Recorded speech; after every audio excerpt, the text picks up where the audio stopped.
Liverpool versus Galatasaray at Anfield champions league round of 16 second leg match এবং first লেগে Liverpool RAMs পার্কে গিয়ে কিন্তু 1-0 গোলের একটা ডিসঅ্যাপয়েন্টেড রেজাল্ট নিয়ে আসছিল এবং আজকে অ্যানফিল্ডে যাতে সেই রেজাল্টের পুনরাবৃত্তি না হয় লিভারপুল ফ্যান কিন্তু সেইগুলোই চাইবেন, সেই বিষয়টাই চাইবেন।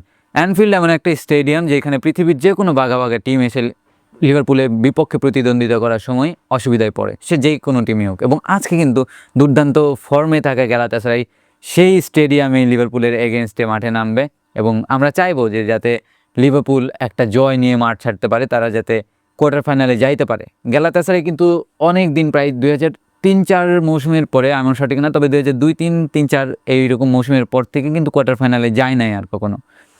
সো তাদের জন্য এটা সুযোগ যে তাদের আজকে লিভারপুলকে হারায় বা আজকে ড্র করে কোয়ার্টার ফাইনালে যাওয়ার। এখন আমি ভিডিও বানাইতে বসলে বিভিন্ন ট্যাকটিক্যাল অ্যানালিসিস করি, কিন্তু আজকে করতেছি না। কারণ কি, যেই জিনিসের কোনো ট্যাকটিক্স নাই বা স্ট্র্যাটেজি নাই, সেই জিনিসের আপনি ট্যাকটিক্যাল ব্রেকডাউন বা আলোচনা করবেন কিভাবে? আমি অন্যান্য টিম নিয়ে ট্যাকটিক্যাল আলোচনা করি, কিন্তু লিভারপুলের আমি কখনো দেখি না যে প্রপার একটা ট্যাকটিক্স বা প্রপার স্ট্র্যাটেজি নিয়ে আগাইতেছে। দেখেন, লাস্ট ইয়ারে কিন্তু আমরা প্রিমিয়ার লিগ চ্যাম্পিয়ন ছিলাম, কিন্তু এই সিজনে এসে আমরা ইউরোপিয়ান কম্পিটিশন করতে পারতেছি না। নেক্সট সিজনে হয়তোবা খুব সম্ভাবনা আছে এবং আমরা মানে টপ 5 পর্যন্ত ফিনিশ করতে পারতেছি না, টপ 6 পর্যন্ত পারবো কিনা এটাও আমাদের গ্যারান্টি নাই, কারণ নিচে কিন্তু আবার অন্যান্য টিমগুলা তাড়া করতেছে। সো সব দিক দিয়ে অসুবিধা।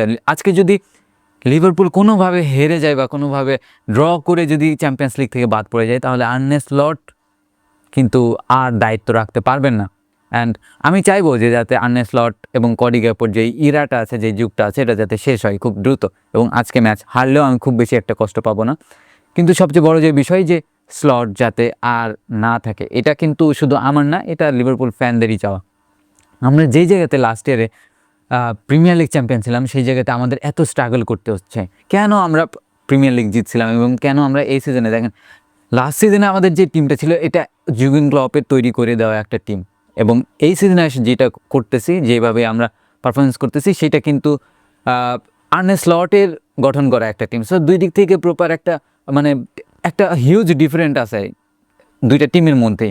এবং কালকে যে ম্যানচেস্টার সিটি এবং রিয়াল মাদ্রিদের ম্যাচে ম্যানচেস্টার সিটি হারের পরে পেপ গার্দিওলা কিন্তু একটা সুন্দর কথা বলেছিলেন যে রিয়াল মাদ্রিদ কখনো আমার বড় চ্যালেঞ্জই ছিল না, আমার সবচেয়ে বড় চ্যালেঞ্জ ছিল জুর্গেন ক্লপের লিভারপুল, যেটা আপনারা কখনো নোটিসই করেন নাই।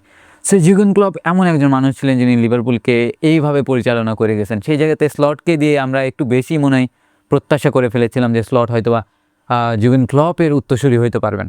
হ্যাঁ, ফার্স্ট সিজনে যেটা করেছেন সেটা আমি কাকতালীয়ই বলবো, কারণ কি, কাকতালীয় যদি না হইতো তাহলে হয়তোবা এত টাকা এত খরচ করে অ্যাটলিস্ট প্রিমিয়ার লিগের টপ 4-এ ঢোকা উচিত ছিল, কিন্তু আমরা সিজন শেষে সেটাও করতে পারতেছি না। এটা আমাদের জন্য ব্যর্থতা বলতে গেলে, মানে একটা লজ্জার বিষয় যে প্রিমিয়ার লিগে এত টাকা খরচ করার পরেও আমরা টপ 4-এ ফিনিশ করতে পারতেছি না।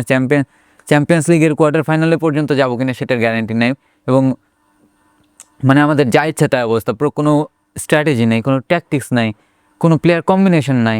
কডি গ্যাকপো ওর অফ ফর্ম, কডি গ্যাকপোকে খেলাইতে এসে এনগোমোয়া কিন্তু চান্স দিতেছে না, বাট দিলেও সে কাজে লাগাইতে পারতেছে না।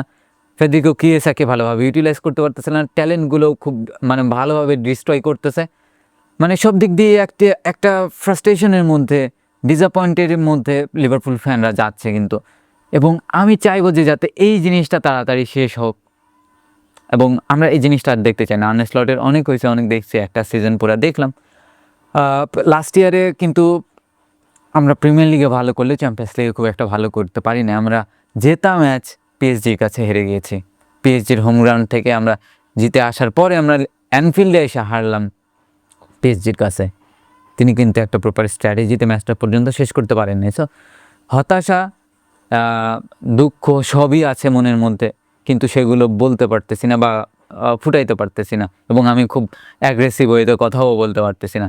এবং আমি আজকে খুব বেশি করে চাই যে, দেখেন, কিছু জিনিসের একটা শেষ বলে একটা কথা আছে, এবং আমি চাই যে সেই শেষটা যাতে আজকে হয় লিভারপুলের এবং আর্নে স্লটের যে জার্নি, সাথে কডি গ্যাকপোর আর কি।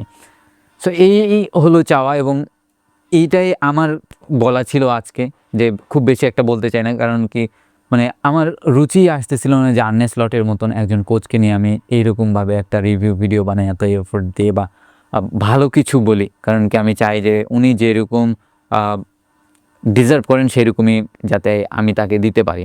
That's all I want. So এই ছিল আজকের ভিডিও, দেখা হবে পরের ভিডিওতে। Tata, good bye.